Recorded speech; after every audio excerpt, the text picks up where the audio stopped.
हर हर महादेव दोस्तों, स्वागत है आपका हमारे YouTube चैनल पर। आज की वीडियो में हम सुनेंगे शिव महापुराण विद्वेश्वर संहिता का 22वां अध्याय शिव नैवेद्य और बिल्व महात्म्य। ऋषि बोले, हे सूत जी, हमने पूर्व में सुना है कि शिव का नैवेद्य ग्रहण नहीं करना चाहिए। इस संबंध में शास्त्र क्या कहते हैं, इसके बारे में बताइए तथा बिल्व के महात्म्य को भी स्पष्ट कीजिए।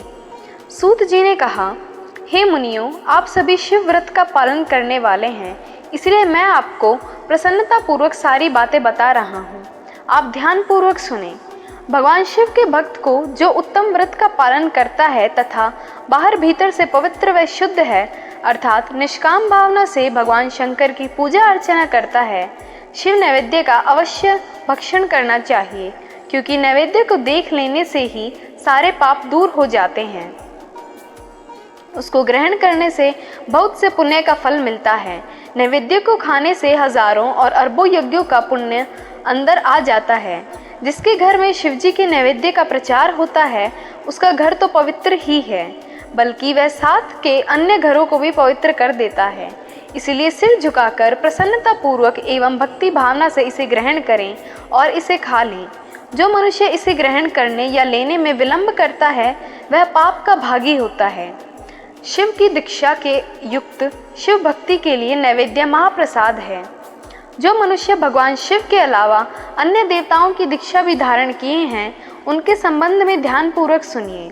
ब्राह्मणों, जहाँ से शालग्राम शिला की उत्पत्ति होती है, वहाँ उत्पन्न लिंग में, रस लिंग में, पाषाण, रजत तथा सुवर्ण में निर्मित लिंग में, देवताओं तथा सिद्धि द्वारा प्रतिष्ठित लिंग में, केसर लिंग, स्फटिक लिंग, रत्न निर्मित लिंग तथा समस्त ज्योतिर्लिंगों में विराजमान भगवान शिव के नैवेद्य को ग्रहण करना चंद्रायण व्रत के सामान्य पुण्यदायक है।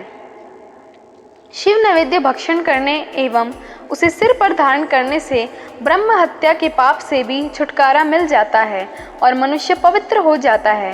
परंतु जहाँ चांडालों का अधिकार हो, वहाँ पर महाप्रसाद भक्ति पूर्वक भक्षण नहीं करना चाहिए।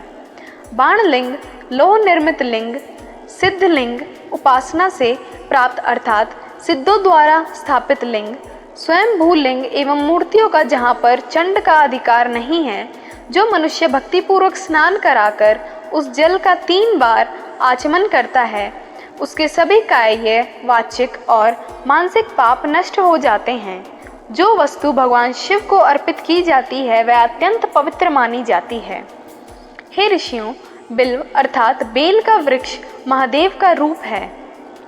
देवताओं द्वारा इसकी स्तुति की गई है। तीनों लोकों में स्थित सभी तीर्थ बिल्व में ही निवास करते हैं, क्योंकि इसकी जड़ में लिंग रूपी महादेव जी का वास होता है। जो इसकी पूजा करता है, वह निश्चय ही शिव पद प्राप्त करता है। जो मनुष्य बिल्व की जड़ के पास अपने मस्तक को जल से सींचता है, उसे संपूर्ण तीर्थ स्थलों पर स्नान का फल प्राप्त होता है। बिल्व की जड़ों को पूरा पानी से भरा देखकर भगवान शिव संतुष्ट एवं प्रसन्न होते हैं।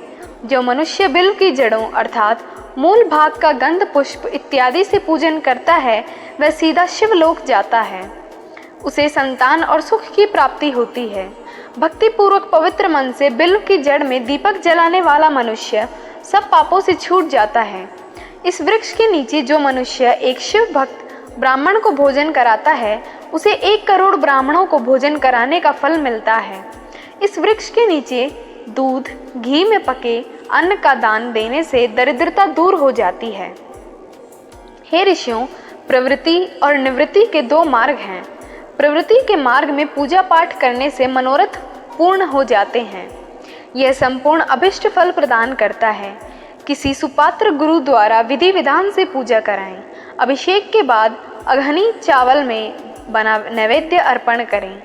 पूजा के अंत में शिवलिंग को संपुट में विराजमान कर घर में किसी शुद्ध स्थान पर रख दें। निवृत्ति मार्गी उपासकों को हाथ में ही पूजा करनी चाहिए। भिक्षा में प्राप्त भोजन को ही नैवेद्य के रूप में अर्पित करें। निवृत्ति पुरुषों के लिए सूक्ष्म लिंग ही श्रेष्ठ है। विभूति से पूजन करें तथा विभूति को ही निवेदित करें। पूजा करने के उपरांत लिंग को मस्तक पर धारण करें। ओम नमः शिवाय।